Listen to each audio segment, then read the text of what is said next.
South ఇండియాలోనే అతి తక్కువ ధరలకి రత్నాలనందించే ఏకైక సంస్థ 6JVR. Hi viewers, welcome to Suman TV. Harsha Sai ఈ నేమ్ తెలియని వాళ్ళు ఎవరూ లేరు. కానీ ఈ మధ్య డిజిటల్ మీడియాలో చాలా ఆరోపణలు వినబడుతున్నాయి. కానీ అవన్నీ నిజాలా లేకపోతే నిజంగానే ఆరోపణలా, ఇవన్నీ తెలుసుకోవాలి అంటే డైరెక్ట్ మనం హర్ష సాయి గారితో మాట్లాడితేనే వీటన్నిటికీ ఆన్సర్ దొరుకుతుంది. హలో హర్ష సాయి గారు. హాయ్ అండి. సో నేను కొన్ని క్వశ్చన్స్ అడుగుతా. అంటే ఇవన్నీ జనాల్లో కొన్ని క్వశ్చన్స్ ఆల్రెడీ స్టార్ట్ అయిపోయాయి. ఓకే. చాలా కమెంట్స్ లో కూడా నేను చదివాను. సో మరి జనాల యొక్క కమెంట్స్, వాళ్ళ యొక్క క్వశ్చన్స్ అన్ని మీకు స్ట్రైట్ వేలో అడుగుతా. మీరు జెన్యూన్ గా ఆన్సర్ చెప్తారా? జెన్యూన్ గా ఆన్సర్ చెప్తా. First question please. Harsha Sai betting apps ని ప్రమోట్ చేయడం అనేది అది చాలా పెద్ద ఆరోపణగా ఇప్పుడు అంతా వినపడుతుంది. అది ఎంతవరకు కరెక్ట్ అంటారు? అది మీరు చేయడం కరెక్టేనా? నేను మిమ్మల్ని ఒక క్వశ్చన్ అడుగుతాను అనుకోండి. ఏంటంటే బేసిక్గా మీరు టిక్ టాక్ అన్న యాప్ని వాడారా? ఎస్. మీకు ఇష్టమేనా అది? ఓకే. ఆ బ్యాన్ అయిన టిక్ టాక్ని ఇప్పుడు వాడలేకపోతున్నా. కానీ భారతదేశంలో నలుమూలల యువత ఎందుకు బెట్టింగ్ని ఆడగలుగుతుంది? ఏ బెట్టింగ్ అన్నది ఇల్లీగల్ కదా. ఇక్కడే ఒక కిటుకు ఉంది. ఏ సమస్యకైనా సమాధానం దాని మూల కారణం ఏంటి అన్నది కనిపెట్టడంలో ఉంది.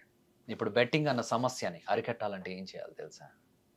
భారతదేశంలో ఆ బెట్టింగ్ యాప్లు ఓపెన్ అవ్వకుండా దాన్ని తీవ్రంగా బ్యాన్ చేయాలి. ఎందుకంటే మీకు ఇంకొక సింపుల్ ఎనాలజీ చెప్తా.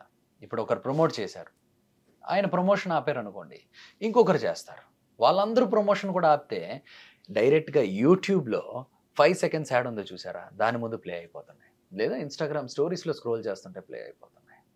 సో ఇక్కడ ప్రమోట్ చేయడం అన్నది మనం అందరం ఒక సమస్యగా చూస్తున్నాం. కానీ దాని రూట్ కాజ్, దాని మూల కారణం వచ్చి ఏంటంటే అది ప్రాపర్గా బ్యాన్ అవ్వట్లేదు, అవి ఇంకా ఫంక్షన్ అవుతుంది. మరి దాని గురించి ఫస్ట్ దాన్ని అరికట్టినప్పుడు బెట్టింగ్ని ఎవరైనా ప్రమోట్ చేయాలన్నా అవ్వదు, ఆడడం అవ్వదు, ఆపరేట్ కూడా అవ్వదు. మొత్తంగా ఫుల్ స్టాప్ పడిపోతుంది. కానీ ఇప్పుడు క్వశ్చన్ ఏంటంటే టిక్ టాక్ లాంటి యాప్స్ బ్యాన్ అయిపోయి ఎవరు వాడడం అవ్వట్లేదు, కానీ ఇంకా స్టిల్ ఈ బెట్టింగ్ని ఎందుకు వాడడం అవుతుంది అన్నది. దీనికి ఏమైనా మీ దగ్గర సమాధానం ఉందా? అంటే కొన్ని పర్మిషన్స్, లైసెన్స్ ఉన్న వాటిని ఉంచుతున్నారు, కొన్ని వాటిని బ్యాన్ చేస్తున్నారు. వీళ్ళు ఏం చేస్తున్నారంటే సిస్టంలో ఉన్న లూప్స్ని వాడి ఆపరేట్ చేస్తున్నారు. వీళ్ళు ఎవరు చేసినా చేయకపోయినా అది ఫంక్షనల్ అయ్యేలా చేస్తున్నారు. మీకు ఒక చిన్న ఎగ్జాంపుల్ చెప్తాను. నేను చేసినవి ఇంటర్నెట్లో మీరు చూసిన సెలబ్రిటీలు అందరితో పోల్చుకుంటే నేను చేసినవి చాలా తక్కువ, చాలా చాలా తక్కువ. నా దగ్గరికి ఎన్నో బ్రాండ్స్ వస్తూ ఉంటాయి హర్ష సాయితో ఇది చేయాలని. అయితే బ్యానడ్ ఆప్స్ లిస్ట్లో ఉన్నవి మేము ఏవి చేయం. అందులో లేకపోతే అది కూడా ఇండైరెక్ట్గా ప్రమోట్ చేస్తాం, డైరెక్ట్గా ఎప్పుడు చేయం. మీ ఆసక్తి బట్టి మాత్రమే. జాగ్రత్త అన్నది ముఖ్యం, బాధ్యత అన్నది ముఖ్యం, ఇలాంటి వార్నింగ్లు ఇస్తూనే చేస్తాం. సో ఇప్పుడు మేము చేయలేదు అనుకుందాం, ఏమవుతుందో తెలుసా? ఆ బడ్జెట్ మాకు ఏదైతే ఉందో కేటాయించే బడ్జెట్ వేరే 10 మంది క్రియేటర్స్కి డిస్ట్రిబ్యూట్ అవుద్ది. వాళ్ళైతే మాలా చెప్పరు. వాళ్ళకు ఒక స్క్రిప్ట్ ఇస్తారు, ఇదే విధంగా చెప్పండి, మేము ఇల్లులు కట్టుకున్నాం, కార్లు కొనుక్కున్నాం అని. ఇంకొంతమంది ఇర్రెస్పాన్సిబుల్గా ఏదో టెలిగ్రామ్ లింకుల్ని క్రియేట్ చేసి అందరినీ అక్కడికి రప్పించి బలవంతంగా ఆడిస్తున్నారట. అంటే టెలిగ్రామ్ ఇంకొంతమంది ఏంచి వాళ్ళ డబ్బుల్ని తీసుకొని గాల్లో ఇసిరి ఏవో స్టంట్లు చేసి ఇలా ఆడితేనే వస్తున్నాయి అన్నట్టు అంటున్నారంట. సో ఇక్కడ మీరు ఆలోచించండి, క్లియర్గా ఆలోచించండి. ఇప్పుడు నా దగ్గరికి వచ్చింది, నేను వదిలేసాను అనుకోండి, మేము చాలా బాధ్యతగా చేస్తాం. ఈ 10 మంది చేయడం వల్ల ఆడేవాళ్ళ సంఖ్య దారుణంగా పెరుగుతుంది. మేము చేయడం వల్ల బేసిక్గా ఇప్పుడు వరకు ఆ సంఖ్యను తగ్గించగలిగాం. అండ్ దాని నుంచి వచ్చిన డబ్బులు 4 మంచి పనులు చేయడానికి వినియోగించాం. సో ఇలాంటి పాయింట్ని మీరు కనుక క్లియర్గా అండర్స్టాండ్ చేసుకున్నట్టయితే మేము చేయకపోవడమే పెద్ద తప్పు చేసిన వాళ్ళం అవుతాం. ఎందుకంటే అది ఇలాంటి మిస్యూజ్ చేసే వాళ్ళ చేత ఏదైతే మేము తీవ్రంగా ఖండించేది ఏదైతే ఉందో వాళ్ళకి వెళ్తుంది. కాబట్టి అలా మా ఫ్యాన్ పేజీలకు కూడా అలాగే ఇచ్చారు. మేము చేయడం ఆపేయగానే వాళ్ళు కూడా అగ్రెసివ్గా ప్రమోట్ చేసేవారు. ఏం చెప్తాం మరి? మీరు ఒక పాయింట్ చెప్పారు కాబట్టి నాకు ఇంకొక డౌట్ వచ్చింది. టెలిగ్రామ్లో అంటే మీకు కూడా ఒక అకౌంట్ ఉండి మీరు పర్సన్స్ అందరినీ, పీపుల్ అందరినీ కూడా యాడ్ చేసి లేదు గేమ్ ఆడిస్తున్నారు అనేది కూడా వినడం లేదు. అది ఫాల్స్ ఎలిగేషన్. మేము ఏ రోజు కూడా ఏది యాడ్ చేయలేదు. కావాలంటే దీని గురించి ఆల్రెడీ ఇన్స్టాగ్రామ్లో చాలా ఇదవుతుంది. నేను ఇంకొక ప్రూఫ్ మీకు చూపించాలనుకుంటున్నాను, మీకు సంబంధించింది.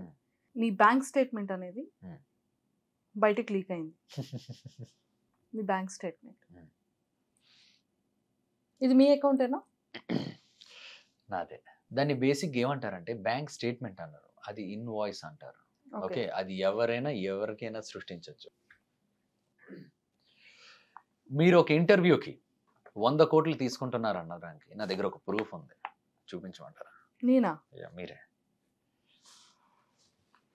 దీన్నే ఇన్వాయిసెస్ అంటారు. ఎవరు ఎన్నైనా సృష్టించవచ్చు. 100 కోట్లే? 100 crores? ఎంత? 1000 కోట్లైనా సృష్టించవచ్చు. అర్థమైందా? కానీ అలా నాకు వన్ డౌట్ ఏంటంటే నా డీటెయిల్స్ ఎలా వచ్చాయి మీకు అని. ఏముందండి, డీటెయిల్స్ సంపాదించి దాన్ని ఆ నెంబర్ని ఏ విధంగా అయినా మార్పు చేయొచ్చు. ఇప్పుడు డిజిటల్ క్రియేటర్ అన్నప్పుడు తన బ్యాంక్ అకౌంట్స్ చాలా కంపెనీల దగ్గర ఉంటాయి. కంపెనీల నుంచి ఏదైనా ఇది రావచ్చు. ఆ ఇన్వాయిస్లు బ్యాంక్ స్టేట్మెంట్లు ఒకటి కాదు. బ్యాంక్ స్టేట్మెంట్ అన్నది బ్యాంక్ అకౌంట్ హిస్టరీ, ఇన్వాయిస్ అన్నది మనం ఇచ్చిన కొటేషన్. అర్థమైందా మీకు? అంటే ఆ వ్యక్తి అంత స్ట్రాంగ్ గా విత్ ఎవిడెన్సెస్ తో సహా అదే వెళ్తే ప్రూఫ్లు కూడా ఉంటాయి అంటున్నారు కదా. ఏంటి ప్రూఫ్? బ్యాంక్ స్టేట్మెంట్స్ నిజంగా మీకు అంత అమౌంట్ ఇచ్చినవి. యాక్చువల్లీ అది అంత కాదు, కానీ దానికన్నా తక్కువే. నా హిందీ, తెలుగు, తమిళ్ అకౌంట్కి కలిపి చేసాం. అది ఏ వీడియో కూడా మీకు చెప్తాను. అది బఫెలో వీడియో, మన మీ సుమన్ టీవీలోనే వచ్చిన వీడియో. అవును. ఆ సుమన్ టీవీలో మీరు ఒక స్టోరీ చేశారు ఒకప్పుడు.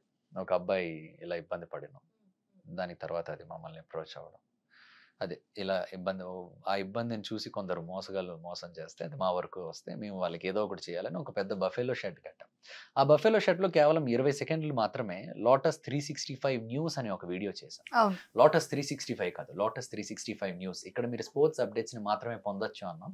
లింక్ను కూడా పెట్టలే. మేము లింక్నే పెట్టలేనప్పుడు ఎవరికి ఆడడానికి అక్కడ ఆస్కారం ఉంటుంది? మేము ఆ 30 సెకండ్లు చేయడం వల్ల వచ్చిన డబ్బుల్ని కూడా మేము ఆ బఫెలో షెడ్ని కట్టి వాళ్ళకి ఒక జీవనాన్ని ఇచ్చి ఆ వచ్చిన ఆదాయంతో చుట్టుపక్కల ఉన్న పిల్లల చదువులకు కూడా ఉపయోగపడేలా ఒక ఈకో సిస్టమ్ని క్రియేట్ చేయగలిగాం. అంటే 20 సెకండ్స్ ఆటకి మీరు 60 lakhs చార్జ్ చేశారా? అది 40 lakhs ఏమో క్యాష్ రూపంగా నవోటల్లో, రిమైనింగ్ ఆన్లైన్ ట్రాన్సాక్షన్. మీకు అదే చెప్తున్నానండి. ఇప్పుడు 40 lakhs మీరు క్యాష్ అంటున్నారు. ఏ 5 స్టార్ హోటల్లో అయినా లోపలికి ఎంటర్ అయినప్పుడు ఒక చెకింగ్ ఉంటుందండి.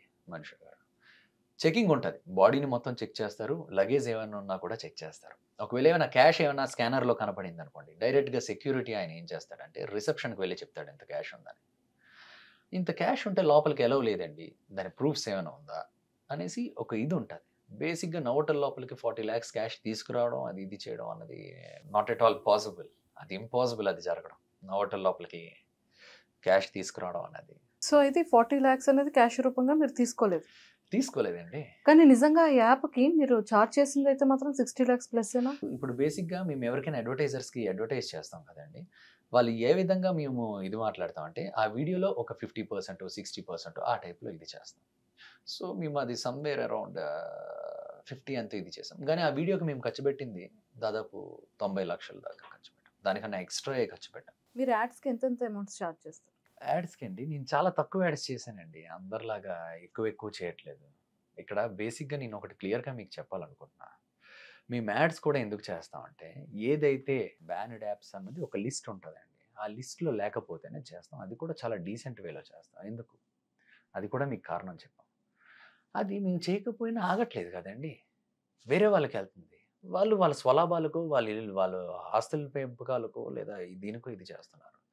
మేము దాన్ని బాధ్యతగా చెప్పగలిగి దానిలో ఉన్న ఆడేవాళ్ళని తగ్గించగలిగినప్పుడు ఆ వచ్చిన డబ్బుల్ని 4 మంచి పనులు వినియోగించడానికే మేము చేస్తున్నాం. చాలా తక్కువ చేసాం మేము ఇప్పుడు వరకు. అడ్వర్టైజ్మెంట్ బట్టి స్టార్టింగ్లో అయితే ఫస్ట్ టైం చేసిన బర్రీ మ్యాచ్కి అయితే 10 lakhs అంత ఇచ్చారు అన్నిటికీ కలిపి. తర్వాత ఓకే మేము చేసిన వీడియోలో మేము చేసే వీడియోకి ఎంత బడ్జెట్ అయిందో ఒక 30%, అలా 40%, 50%, అలా డిఫరెంట్ ఒక్కొక్కరు ఒక్కొక్కలాగా ఇది చేస్తారండి. అది ఇన్స్టాగ్రామ్లో స్టోరీస్ కనుకోండి ఒక 5 lakhs, ఆ విధంగా ఇది వస్తుంది. అది కూడా మేము ఏదో రీల్లో తిరిగి ఇచ్చేయడం ఏదో ఒకటి ఉంటుంది, అంతకు మించి ఇందులో ఏమీ లేదు. ఓకే. అండ్ ఇంకొక ఆరోపణ అంటే ₹1 ఖర్చు పెట్టి ₹10 సంపాదిస్తున్నారు అని, దీని మీద మీ ఎక్స్ప్లెనేషన్ ఏంటి? ₹1 ఇచ్చి ₹10 సంపాదిస్తున్నాం అనేసి అన్నారు. ఫర్ ఎగ్జాంపుల్ మీరు ఇందాక బఫెలో వీడియో చెప్పారు అనుకుందాం. ఓకే, అందులో ఇన్వాయిస్ 65 లక్షలు అనేసి ఉంది. పోనీ అదే నిజం అనుకుందాం. ఓకే, పోనీ అదే నిజం అనుకుందాం. ఇన్వాయిస్ 65 లక్షలు ఉంది కదా, ₹1 ఇచ్చి ₹10 సంపాదించేవాడైతే ఏం చేయాలి? ఆ లెక్క ప్రకారం 65 లక్షలు వచ్చినప్పుడు 6 లక్షలు పెట్టి ఒక గేదో లేదా ఒక 2 గేదెలో ఇంత గడ్డి చిన్న షెడ్ ఏదో వేసి ఒక 5 లక్షలు 6 లక్షలు ఖర్చు పెట్టి మిగతాది ఆ 50 లక్షలు జోబీలో పెట్టుకోవాలి. కానీ మీకు తెలుసు మేము ఆ వీడియోకి ఎంత ఖర్చు పెట్టామన్నది, దాదాపు 80 నుంచి 90 లక్షల దాకా. మీరు అక్కడికి వెళ్తే స్వయంగా కుటుంబం కూడా కొంతవరకు ఖర్చు పెట్టింది, మిగతాది అక్కడ పనిచేసే కార్మికులు అందరికీ డబల్ రేట్లు ఇచ్చి మరి ఇది చేసాం. ఊరంతా అడిగినా చెప్తుంది. మీ దగ్గర ఎవరైతే వర్కర్స్ ఉంటారో, వర్క్ చేస్తారో మీతో పాటు ఉన్న వాళ్ళకి ఒక్కొక్క పర్సన్ మీద 15 to 20 బ్యాంక్ అకౌంట్స్ ఉన్నాయంటున్నారు. నిజమేనా? ఒక మనిషికి ఒక పాన్ కార్డు ఉంటుందండి. దాని కింద ఎన్ని అకౌంట్లు ఉన్నా ఆయన పేరు కిందే చూపిస్తుంది ఎంత డబ్బులున్నా. రెండోది, నా దగ్గర పనిచేసే వాళ్ళు ఎవరు సామాన్యమైన వ్యక్తులు, మధ్యతరగతి కన్నా తక్కువ కుటుంబం వ్యక్తులు, వాళ్ళ మీద కూడా ఆఖరికి ఈరోజు నేను మాట్లాడుతున్న దానికి వన్ ఆఫ్ ద రీజన్ కూడా అదే. వాళ్ళు వీధిలో తెలుసు హర్ష సాయి దగ్గర పనిచేస్తున్నారని. ఏంటి మీరు మాఫియా అంట అనేసి ఎవరైనా అంటే వాళ్ళు ఎంత బాధపడతారు అన్నది నాకు తెలుసు. ఎందుకంటే మీ అందరం కూడా ఈ రోజు దాకా ఏ ఆస్తులు పోగొట్టుకోవాలనో డబ్బులు సంపాదించుకోవాలని ఇది చేయలే. 4 మంచి పనులు చేయాలని ఇది చేసాం. కష్టపడి సర్వే చేసింది కూడా వాళ్ళు. హర్ష గారు, ఇంకొక క్వశ్చన్. ఫల్క్నమ్ ప్యాలెస్ కానీ, బార్బర్ కానీ, బఫెలో కానీ, పిల్లలది కానీ, ఈ వీడియోస్ అన్నీ కూడా ఫేక్ అంటున్నారు. వాళ్ళందరూ పెయిడ్ ఆర్టిస్టులు అంటున్నారు. మీరు చేసే ఏ వీడియో కూడా కరెక్ట్ అది నిజం కాదంటున్నారు. దీని మీద మీ ఎక్స్ప్లెనేషన్?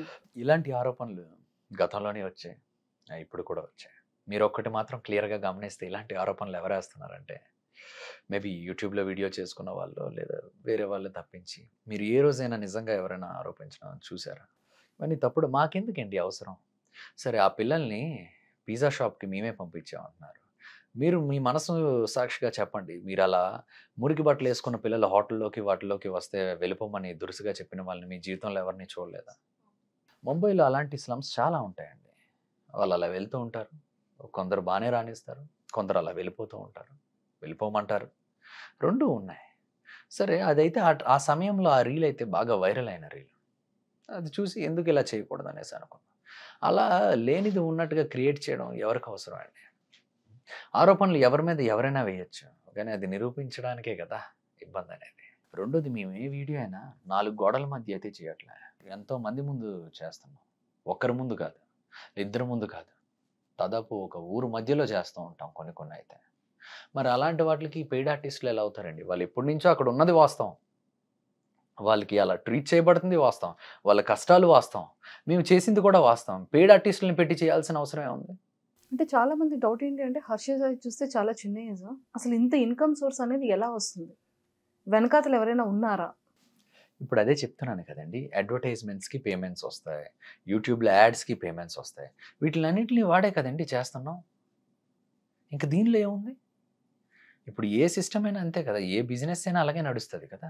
హర్ష సాయి ఎప్పుడున్నా ఎక్కడ చూసినా కూడా 5 స్టార్ 7 స్టార్ హోటల్స్లోనే స్టే చేస్తారంట. 7 స్టార్స్ అయితే మేమేం పెద్ద ఇది. 5 స్టార్ హోటల్స్, మంచి బట్టలు, ఇవన్నీ ఒక ప్రెజెంటేషన్ ఫ్యాక్టర్ అండి కొంతవరకు. ఓకే, సపోజ్ మీరు ఒక చెప్పులు ఉన్నాయనుకోండి, బస్ స్టాండ్లో కొనుక్కోవడానికి ఒక రేట్ ఇస్తారు, ఒక మంచి షోరూంలో కొనుక్కోవడానికి ఇంకొక రేట్ ఇస్తారు. అలానే మమ్మల్ని మేము కరెక్ట్గా ప్రెజెంట్ చేసుకోలేదనుకోండి, మాకు అడ్వర్టైజర్స్ ప్రైజ్ని ఎలాగిస్తారు? ఒక మంచి ప్రైజ్ రావాలంటే మేము నార్మల్గా సాదాసీదాగా ఉంటే అది అంత ఇది ఉండదు. ఆ ప్రెజెంటేషన్ కూడా అంతనే ముఖ్యం. మీకు అర్థమైందా నేను ఏ విధంగా చెప్తాను?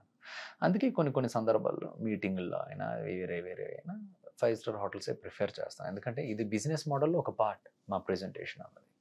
అంతేగాని దానిలో ఏదో ఇది చేయాలని కాదు. మిగతా సమయం, మ్యాక్సిమం సమయం అంతా మా ఇంట్లోనే కదా ఉండేది. మీకు కనబడే వీడియోల్లో మాత్రమే 5 స్టార్ హోటల్స్లో చూసి అది 365 రోజులు ఉంటున్నానంటే అది మీ అపోహ. మీరు గ్రాడ్యుయేట్ కాదని, మీ బ్యాక్లాగ్స్ ఉన్నాయని, ఫెయిల్యూర్ అని అంటున్నారు. దీని మీద మీ రెస్పాన్స్ ఏంటి? నేను నీట్గా గ్రాడ్యుయేషన్ కంప్లీట్ చేశాను గీతం యూనివర్సిటీ. మీరు కావాలంటే నా కాలేజ్కి వెళ్ళి మరీ చూడొచ్చు సర్టిఫికెట్. చెప్పడానికి ఏముంది, గ్రాడ్యుయేట్ కాదని ఆరోపణలు వేయడానికి ఏముంది? మీరు గమనిస్తే ఈ మధ్యకాలంలోనే ఈ ఆరోపణలన్నీ వస్తున్నాయి. వీటి వెనకాతలు కూడా కొంతమంది ఉన్నారు. ఇన్ని సంవత్సరాల్లో మీకు ఎప్పుడైనా ఆరోపణ వచ్చిందా? ఎప్పుడో 2 సంవత్సరాల క్రితం మేము చేసిన యాప్ని ఈరోజు తీసుకొచ్చి ఏదో మేము కొత్తగా చేస్తున్నట్టు చెప్తున్నారు. మేము చేయడం ఎప్పుడో మ్యాక్సిమం చేయడం ఇది చేసేసాం, తగ్గించేసాం, ఆపేసాం. ఇప్పుడే అవన్నీ ఎందుకు తీసుకొస్తున్నారంటే ఇది ఒక పర్సనల్ అటాక్. ఓకే, అండ్ ఇంకొకటి నేను ఇది చెప్పాలి. గ్రాడ్యుయేట్ కాదు, డ్రాప్ అవుట్ అంటే ఒకరి విలువ తగ్గిపోద్ది అనుకుంటారు, కానీ చదువు లేని వాళ్ళు కూడా చాలా తెలివిగా మంచి పొజిషన్లో ఉన్న వాళ్ళు ఉన్నారండి. ఇప్పుడు ఫేస్బుక్ ఫౌండర్ ఉన్నాడు, మార్క్ జకర్బర్గ్, డ్రాప్ అవుటే. చదువుకోలేదు, డ్రాప్ అవుట్, చదువు సరిగ్గా రాదంటే పనికిరానోడు అన్నట్టు కాదు. ఇది ఎందుకు చెప్తున్నానంటే నేను కూడా అలాంటివి విన్నా. ఎవరు మెసేజ్ లేవో నా స్టాఫ్ కొంతమందికి వచ్చాయని విన్నా, మీ అందరూ చదువుకోలేని వాళ్ళు ఇది అది అనేసి. ఓకే, అసలు మీ మీద పర్సనల్ అటాక్ ఎందుకు జరుగుతుంది?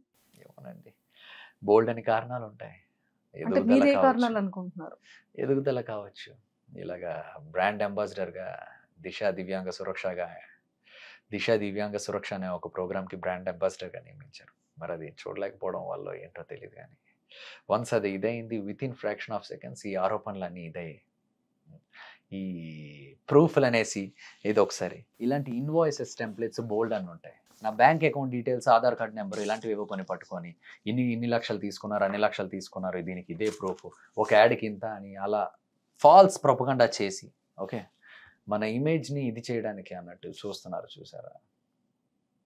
అన్ఫార్చునేట్ థింగ్ ఏంటంటే అవన్నీ నిజాలు అన్నట్టు చాలామంది అనుకుంటున్నారు. ఉదాహరణకి పర్సనల్గా వ్యక్తిగతంగా 2 సంవత్సరాల క్రితం యాడ్ని పట్టుకొని ఏదో హర్ష సాయి ఇది చేశాడు అది చేశాడని ఈ రోజున వాళ్ళ పర్సనల్ ఎజెండాతో నన్ను ఇది చేయడానికి స్క్రిప్టెడ్ మనుషుల్ని పెట్టి ఆరోపణలు రేపి చాలా చాలా చేస్తున్నారు. కానీ ఇది ఏమాత్రం కరెక్ట్ కాదని అందరికీ తెలిసిందే.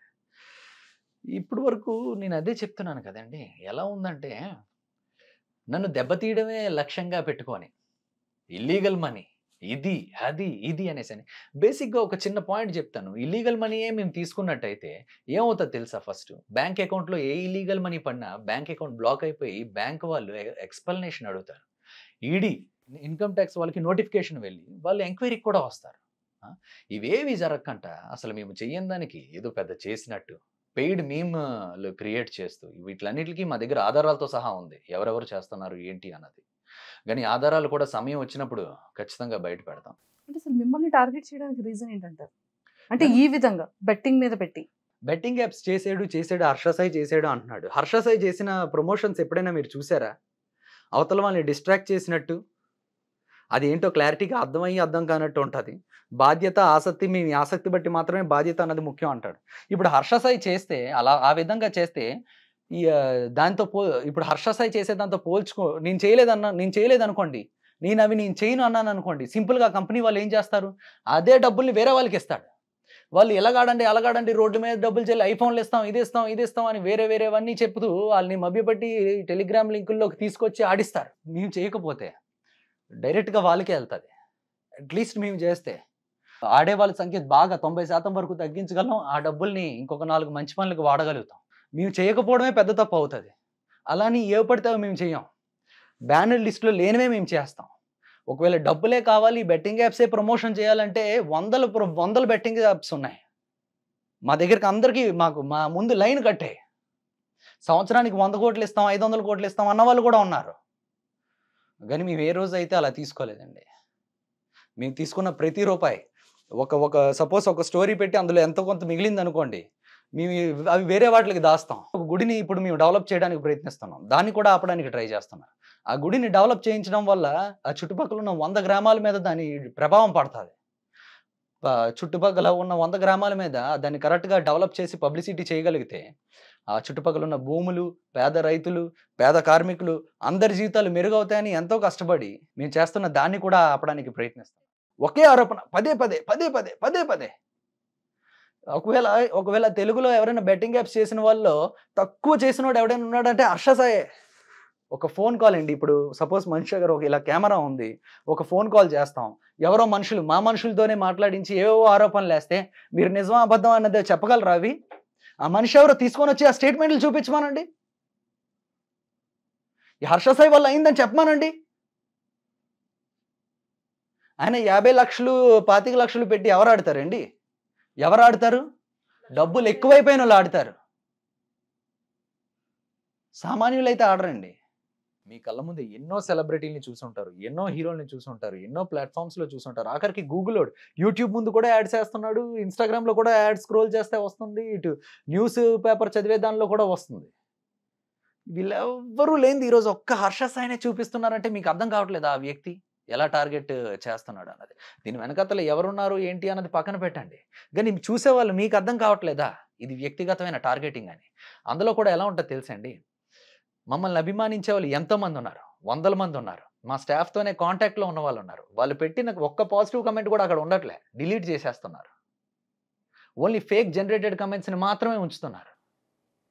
అంటే ఇది ఒక పక్క ప్లాన్ అన్నట్టు హర్ష సాయిని డ్యామేజ్ చేయడానికి. కానీ అది ఎంతకాలం అవుతుంది? అంటే ఇంత ఆరోపణలు చేస్తున్నారు కదా, లీగల్గా మీరు ఏం ప్రొసీడ్ అవ్వట్లేదా? మీకు అదే చెప్తున్నానండి, లీగల్గా ప్రొసీడ్ అవ్వడానికి ఆరోపణలు కదా. ఏమని ప్రొసీడ్ అవుతాం వాళ్ళ మీద? ఎవరిని ఇబ్బంది పెట్టడం మా ఉద్దేశం కాదండి. అలా పెట్టాలనుకుంటే ఇన్ని లక్షలు సంపాదిస్తున్న హర్ష సాయి తిరిగి ఏవి చేయలేడా? అలాంటి ఆరోపణలకి అలాంటి ఫేక్ మనుషుల్ని ఇంకా పెట్టి చేయించలేడా? తిరిగి అటాక్ చేయించలేడా? కానీ ఒకటే నమ్ముతామండి, నిజం న్యాయం ఎప్పుడూ గెలుస్తుంది. ఎవరు ఎన్ని ఆరోపణలు ఎన్ని సృష్టించినా కూడా. నేను ఈరోజు చెప్తున్నా, ఇవన్నిటి వెనకాతల ప్రతి ఒక్కటి నేను బయటికి తీస్తాను. వాళ్ళు ఎవరు అన్నది ఖచ్చితంగా బయటికి తీసే తీరుతాను. అండ్ ఆ రోజు మనం మళ్ళీ కలిసి ఇంటర్వ్యూ చేసుకుందాం. మీరు బాగా కోట్లు సంపాదించి పెద్ద పెద్ద కార్స్ కానివ్వచ్చు, అండ్ అలానే పెద్ద పెద్ద బంగళాలు కూడా కట్టారని చెప్పి చాలా మంది ప్రూఫ్లు కూడా చూపెడుతున్నారు. అదేనండి, ఇన్స్టాగ్రామ్లో ఎవరో అభిమానులు ఇది అది అన్నట్టు పెడతారు. నేను చాలా సాధారణమైన జీవితం గడుపుతాను. వాళ్ళు అలా పెట్టారు కదా, ఈ సందర్భంలో దీన్ని కూడా ఉపయోగించుకొని హర్ష సాయి మీద దాడి చేయాలి అనుకుంటే మరి దానికేం మనం చేస్తాం? అండ్ మాకు తెలిసిన సమాచారం ప్రకారం రాబోయే రోజుల్లో కొంతమంది అమ్మాయిల్ని కూడా నాతో జత కలిపి అటు అమ్మాయిల్ని కూడా మానసికంగా దెబ్బ కొట్టాలని చూస్తున్నారు. ఇన్ఫ్లుయెన్సర్ అమ్మాయిలతో కూడా కొన్ని రిలేషన్స్, సీక్రెట్ రిలేషన్స్ ఉన్నాయంటున్నారు. అదేనండి, చెప్పడానికి ఏమైనా ఉంటాయండి. బయట నేముని ఇది చేయడానికి చెప్తున్నాను కదా. వెరీ హాట్ హెవీ అయ్యే సిచ్యువేషన్ నా వెనకాతలు జరుగుతున్న ఇంత కుట్ర కేవలం మీకు తెలీదండి. మీకు తెలీదా? ఎవరైనా చూస్తే అర్థం అవుద్దండి. హర్ష సాయి చేసిన దానివల్ల ఈ రోజు దాకా అందరూ లాభమే పొందారు, కానీ నష్టం అయితే ఇది అవ్వలేదండి. ఈ మధ్య దివ్యాంగ సురక్ష అన్నదానికి ఒక మంచి కార్యక్రమాన్ని ముందుకు నడిపించడానికి ఒక బ్రాండ్ అంబాసిడర్గా నన్ను నియమించారండి. ఎంతోమంది వాళ్ళకి ఈ సమాచారాన్ని చేర్చడానికి మేము ఇది చేయడానికి ప్రయత్నించాం. అక్కడి నుంచే దీన్ని మొదలు పెట్టడం స్టార్ట్ చేశారు. ఒకవేళ నేను అది చేయడమే ఇబ్బంది అనుకుంటే చేయను కదండి. మంచి కార్యక్రమాన్ని ఎందుకండి ఇబ్బంది పెట్టడం? వెళ్ళే మంచి కార్యక్రమం మీద ఎందుకండి చెడ్డ పేరు ఇది చేయడం? దివ్యాంగులది ఎందుకు డిస్టర్బ్ చేయడం? వాళ్ళ కోసం జరుగుతున్నది. హర్ష సాయి ఉన్నాడనా? ఇప్పుడు ఈ వీడియో రిలీజ్ అయిన తర్వాత ఎవరైనా పర్సన్స్ మళ్ళీ దీని గురించి కూడా మాట్లాడితే మళ్ళీ మీరు ఏమైనా రెస్పాండ్ అయ్యే ఛాన్సెస్ ఉంటుందా? నేనైతే ఇంక రెస్పాండ్ అవ్వాలనుకోవట్లే. నా పని నేను చేసుకొని వెళ్తాను ఇక. అండ్ ఇలాంటి ఆరోపణలు ఎన్ని వచ్చినా ఏం చేసినా అది జనాలకే వదిలేస్తున్నా. అది ఎంతవరకు నిజం అబద్ధం అని తెలుసుకోవడం కోసం. హర్ష సాయి గారు, thank you so much. All the very best. నా మీద అభిమానం చూపించిన మీ అందరికీ కూడా చాలా థ్యాంక్స్. ఇవన్నీ ఫేక్ ఎలిగేషన్స్ అని మీ అందరికీ అర్థం అవుతున్నాయని నాకు తెలిసింది. కానీ ఒక మనిషిని మానసికంగా ఇబ్బంది పెట్టడానికి కొంతమంది చేస్తున్న ప్రయత్నం, నేనేది ఆశిస్తున్నానంటే ఇలాంటివి మన అందరం ఎన్నో రాబోయే రోజుల్లో కూడా వేరే వాళ్ళ మీద కానివ్వండి, క్రియేటర్స్ మీద కానివ్వండి, వేరు మనుషుల మీద కూడా ఇవి చూడబోతున్నాం. ఒక అబద్ధాన్ని 10 సార్లు చెప్తే నిజం అవుతుంది అన్న కాన్సెప్ట్ మీద ఒకే అబద్ధాన్ని పదే చెప్తూ జనాల్లో ఫీడ్ చేయడానికి ప్రయత్నిస్తున్న ఎవరైతే కొందరున్నారో వాళ్ళ గురించి కూడా రాబోయే రోజుల్లో మేము దగ్గరుండి చూస్తాం.